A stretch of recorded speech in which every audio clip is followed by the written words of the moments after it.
kita mulai, kita akan menyanyikan satu lagu yang mengingatkan kita akan kasih Tuhan yang ada di sekitar kita, yang seringkali kita tidak sadari, tapi itu ada di langit, di bintang-bintang, bahkan oleh burung-burung yang bernyanyi. Semua itu mengingatkan kita akan kasih Tuhan. Yang paling dekat adalah ketika orang tua kita memeluk kita, itu juga adalah kasih Tuhan. Mari kita nyanyikan Galau.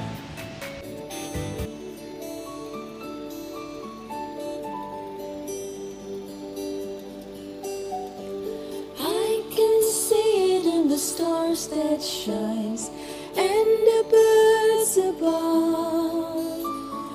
I can feel it in the heart so tight, the wonder of your love. God, you love me more than words can say, and as sure as the sun comes up, you will always stay.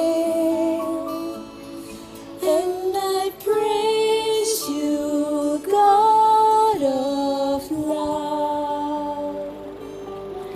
And I thank you for your Son. And I praise you. Oh, I praise you, God of love. Kita katakan sekali lagi anak-anak ya. Lo semua dengar kalian nyanyi. I can see it in the stars that shine, in the birds above. I can feel it in our hearts so tight, the wonder of your love. God, you love more than words can say, and as sure as the sun comes up, you always stay. And I praise you, God of love. And I thank you for your Son. Yes, we praise you, God of love. katakan and we thank you. And we thank you for your Son. And we praise you. Oh, we praise you. And I praise you. Oh, I praise you, God of love.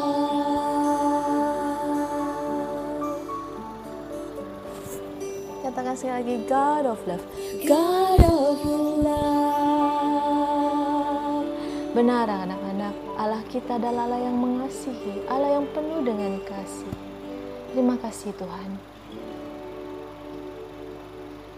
Kita akan masuk dalam doa pembukaan. Tuhan, Allah yang mengasihi kami. Sungguh Tuhan, kami mau memuji Engkau karena Engkau Allah yang penuh dengan kasih. Kasih-Mu itu ada di mana-mana Tuhan. Yang seringkali tidak kami sadari, tapi Engkau selalu ada di sana buat kami Tuhan. Tuhan, kami mau memuji-Mu Tuhan oleh karena kasih-Mu yang begitu besar kepada kami. Juga untuk kesempatan pada pagi hari ini, kami boleh bersama-sama berbakti kembali Tuhan. Ini juga adalah salah satu bukti akan kasih-Mu Tuhan kepada kami Bapa, bahwa kami masih boleh bersekutu dengan teman-teman kami, bertemu dengan lause-lause kami Tuhan, dan bersama-sama kami akan belajar akan kebenaran firman Tuhan. Tuhan, mari ini kami Tuhan, siapkan hati kami untuk memuji Tuhan dan juga untuk menerima kebenaran firman Tuhan. Terima kasih Bapa, dalam nama Tuhan Yesus kami berdoa dan mengucap syukur. Amin. Baiklah anak-anak, Lause percaya kita semua adalah anak-anak yang diberkati oleh Tuhan. Kasih Tuhan yang kita rasakan setiap hari itu juga adalah merupakan salah satu berkat yang Tuhan berikan bagi kita. Nah, anak-anak, kita akan menyanyikan satu lagu sambil memberikan persembahan dengan QR code yang ada di layar ini, ya. Dan kita akan bersama-sama menyanyikan lagu Aku Diberkati. Ya, karena sepanjang hidup kita sebagai anak Tuhan, kita akan selalu diberkati oleh Tuhan. Mari kita sama-sama siapkan uang persembahan kita, ya, dan kita juga akan menyanyi lagu Aku Diberkati.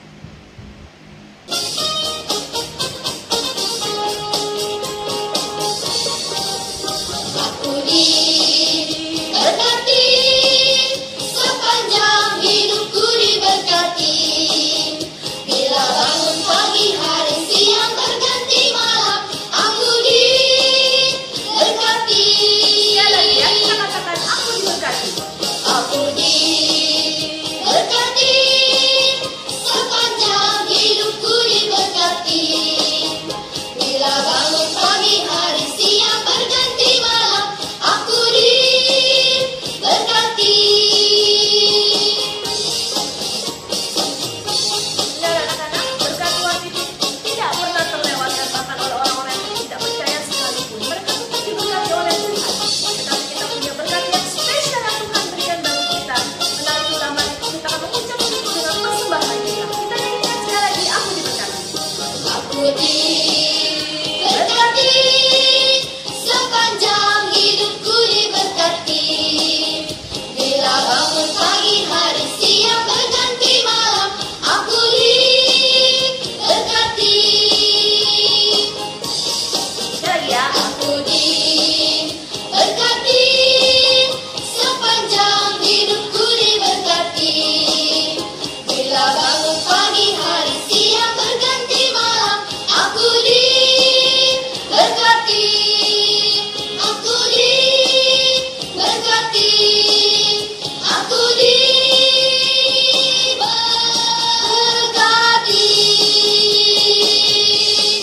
Haleluya, selamat menghadap doa persembahan. Mari kita berdoa. Tuhan, inilah ungkapan syukur kami Tuhan, oleh karena kasih Tuhan yang begitu besar dalam hidup kami Tuhan. Melalui Papa Mama, Kau berkati kami Tuhan dengan begitu banyak berkat, berkat kasih, berkat materi, makanan, minuman, semua itu Tuhan berikan bagi kami. Dan kami datang dengan ungkapan syukur kami, membawa persembahan kami di hadapan Tuhan. Biar Tuhan berkati uang persembahan kami ini Tuhan, agar bisa dipakai Tuhan untuk memuliakan nama-Mu Tuhan, untuk mengabarkan Injil-Mu lebih lagi kepada begitu banyak orang Tuhan yang belum mengenal Engkau. Terima kasih Tuhan, biarlah kiranya persembahan kami dapat berkenan di hadapan Tuhan. Hanya di dalam nama Tuhan Yesus kami berdoa dan mengucap syukur. Amin. Baiklah, anak-anak, waktunya buat kita untuk mendengarkan firman Tuhan. Mari, seperti biasa dalam hal apapun, dalam waktu kita menghadap Tuhan, kita harus siap dulu. Saya mau mengajak kita sama-sama menyiapkan hati kita, agar sungguh firman Tuhan yang kita dengar itu bukan cuma sekedar nonton Zoom, bukan cuma sekedar dengar Lawson yang ngomong, atau dengar cerita yang baru, atau dengar cerita yang udah bosan yang mungkin kamu udah sering dengar.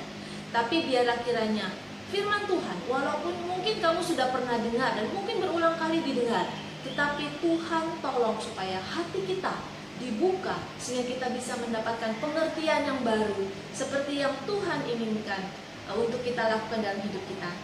Mari kita nyanyikan lagu Kusiapkan Hatiku Tuhan.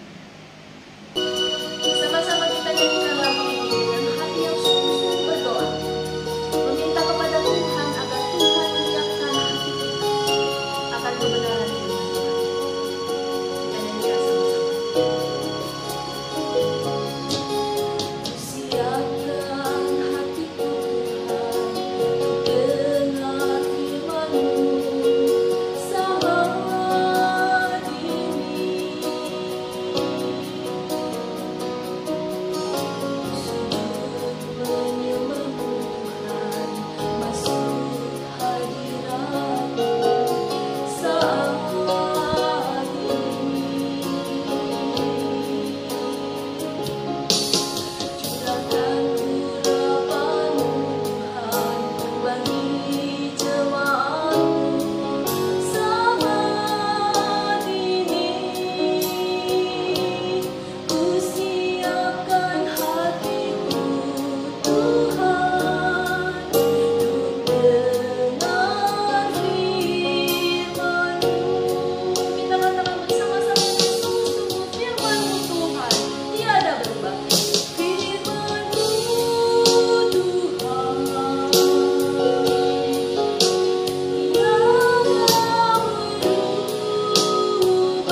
masuk di dalam doa pada firman Tuhan. Mari kita berdoa.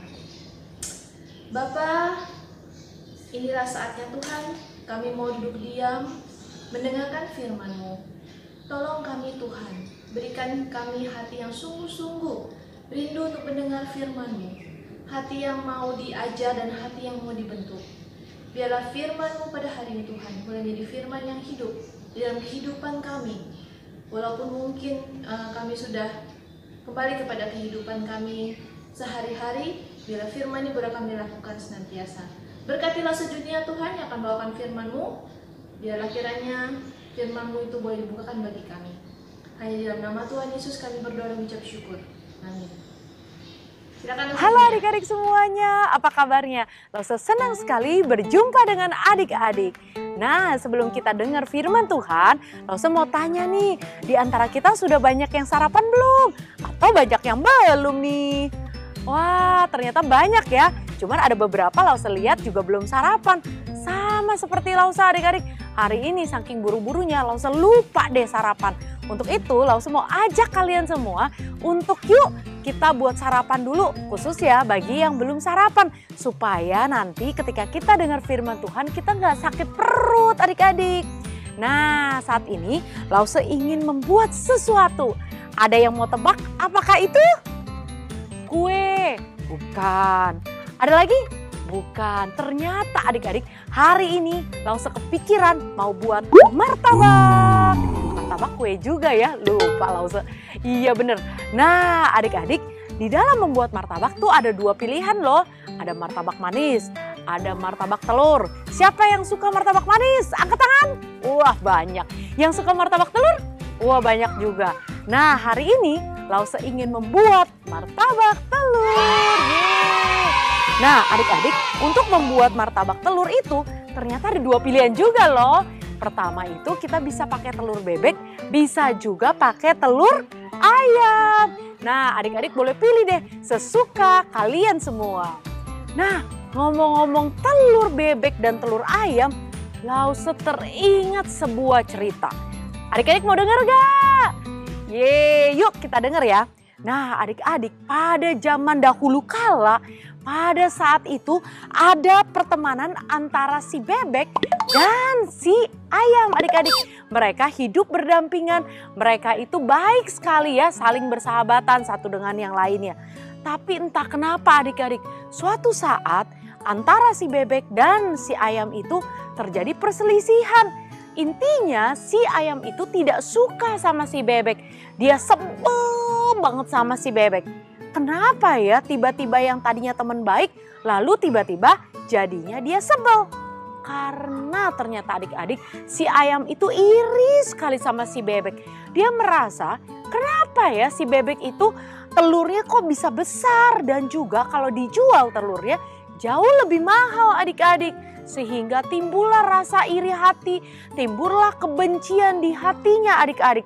Sehingga adik-adik setiap kali si bebek lewat, wah langsung deh si ayam itu pasti jutek gak mau nyapa sama si bebek.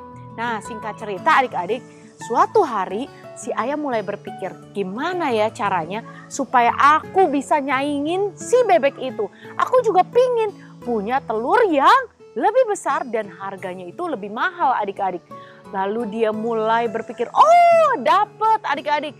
Dia mulai memikirkan kalau aku makan yang banyak pastilah telurku itu lebih besar bahkan bisa menyaingi si bebek.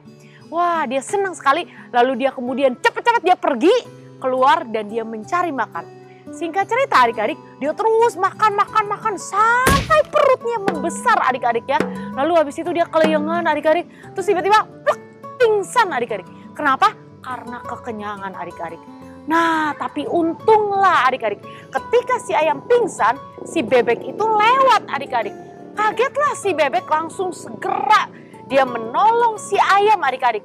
Kemudian adik-adik ketika ayam itu akhirnya sudah sadar. Lalu si bebek bertanya, ayam kamu kenapa? Kamu sakit apa? Kenapa kamu kok tiba-tiba pingsan di tengah jalan?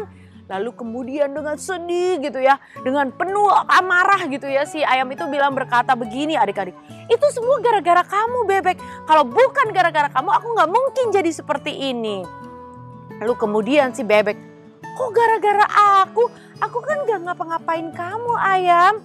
Lalu kemudian si Bebek, iya itu semua gara-gara kamu. Aku tuh sebel sama kamu, aku tuh benci sama kamu. Kenapa kamu punya telur yang lebih besar daripada aku? Dan yang aku kesel, kalau telur kamu dijual itu juga harganya lebih mahal. Jadinya aku pingin deh supaya telur aku lebih besar, aku makan sebanyak-banyaknya sehingga akhirnya aku kekenyangan. Aku kemudian sakit perut dan akhirnya aku pingsan deh. Wah, si Bebek itu akhirnya mendengarkan apa yang diceritakan oleh si ayam, dia mulai geleng-geleng kepala. Lalu dia berkata, ayam, gimana sih kamu? Kamu tahu gak? Kamu tuh sebenarnya gak perlu iri sama aku. Sekalipun telur aku lebih besar dan harganya lebih mahal. Tapi kamu tahu gak? Anak-anak tuh lebih suka sama telur kamu. Kenapa? Karena sekalipun telur kamu itu kecil, tetapi telur kamu itu jauh lebih sehat loh. Ya ampun, mulai sekarang cobalah kamu pikirkan. Jangan kamu pingin seperti aku. Karena kalaupun kamu pingin seperti aku, kamu gak akan mungkin ayam. Kenapa? Karena badanmu kecil. Kalau kamu punya telur sebesar aku, kamu akan kesulitan. Lalu si ayam mulai berpikir, iya ya ternyata aku selama ini aku salah ya Bebek. Seharusnya aku gak boleh iri. Nah adik-adik, seperti cerita yang tadi kita dengar, si ayam dan si Bebek seharusnya kita juga nggak boleh iri. Tetapi adik-adik kalau kita baca di dalam Alkitab, kita juga bisa menemukan loh ada seorang yang iri sekali dengan prajuritnya. Ada yang tahu gak adik-adik? Siapakah itu? Ya benar, dia adalah Raja Saul. Raja Saul sangat membenci dan iri kepada prajuritnya siapa? Daud. Nah adik-adik, padahal kalau kita lihat di awal-awal cerita, kita tahu loh sebenarnya Saul itu sangat mengasihi Daud. Kenapa? Karena beberapa kali Daud itu menolong daripada Raja Saul supaya dia tuh tenang. Karena beberapa waktu yang lalu Raja Saul tuh terus uring-uringan gitu ya, pusing gitu ya. Terus hidupnya gak tenang, stres karena dia sering diganggu roh jahat. Tetapi setiap kali Daud itu main kecapi adik-adik, dia merasa tenang sekali. Nah singkat cerita kenapa Raja Saul itu sampai membenci kepada Daud adik-adik. Itu karena Daud itu adalah prajurit yang paling hebat. Karena Daud itu disertai oleh Tuhan. Jadi setiap kali dia berperang dia selalu menang adik-adik. Singkat cerita suatu hari ketika dia menang dari peperangan adik-adik. Kemudian para perempuan itu keluar ke jalan dan berkata begini. Mereka bernyanyi dengan sukacita. Dia berkata bahwa Raja Saul itu mengalahkan beribu-ribu. Tetapi Daud mengalahkan berlaksa-laksa adik-adik. Kebayang gak keselnya daripada Saul, dia merasa dibanding-bandingkan. Dan bukan hanya itu, dia merasa kok dia yang raja, kenapa yang dielulukan adalah prajuritnya. Dia gak suka adik-adik, dia menjadi iri lalu timbullah di dalam pikiran yang jahat. Dia mau membunuh si Daud. Aduh parah banget ya adik-adik. Akhirnya Raja Saul itu mencoba berbagai cara. Yuk kita ingat-ingat apa caranya. Yang pertama lo seinget banget tuh. Waktu dia main kecapi tiba-tiba Raja Saul itu menombakkan gitu ya. Melemparkan tombak ke arah si Daud. Namun Allah itu menolong Daud. Sehingga Daud itu tidak terkena tombaknya adik-adik. Nah ketika gak kena apa yang terjadi? Apakah Raja Saul akhirnya diam adik-adik? Enggak adik-adik, dia kemudian mulai memikirkan sebuah cara. Gimana ya caranya untuk membunuh si Daud. Akhirnya ketika Daud sedang pergi ke Nayot dekat Rama adik-adik. Dia mulai mengirimkan orang demi orang untuk membunuh Daud adik-adik. Sampai 3 kali, kebayang ya. Berarti Raja Saul ini benar-benar ingin membunuh Daud. Tapi menariknya 3 kali orang suruhan daripada Saul itu nggak bisa membunuh Daud. Kenapa adik-adik? Sekali lagi karena Tuhan menyertai Daud. Tuhan menolong Daud supaya Daud itu tetap aman dan selamat adik-adik. Nah kemudian akhirnya Saul itu kesal. Kenapa ya aku tuh nggak bisa membunuh si Daud itu? Kemudian daripada dia pusing-pusing, dia bilang, aku sendiri yang pergi, aku yang bunuh Daud itu. Kemudian dia pergilah adik-adik juga ke Nayot dekat Rama itu. Apa yang terjadi? Apakah dia berhasil? Enggak adik-adik, dia juga gagal. Nah akhirnya dia kesal, dia pulang kembali. Lalu dia mulai pikir-pikir adik-adik, apa yang harus aku lakukan ya? Terus tiba-tiba dia teringat adik-adik, kalau setiap awal bulan adik-adik, di saat bulan yang baru adik-adik, maka akan ada perjamuan makan bersama dengan raja. Maka para prajurit yang dikasihinya maka akan bersama-sama dengan raja akan makan di dalam perjamuan itu. Karena itu Saul pintar sekali adik-adik. Dia punya rencana untuk membunuh Daud pada saat itu.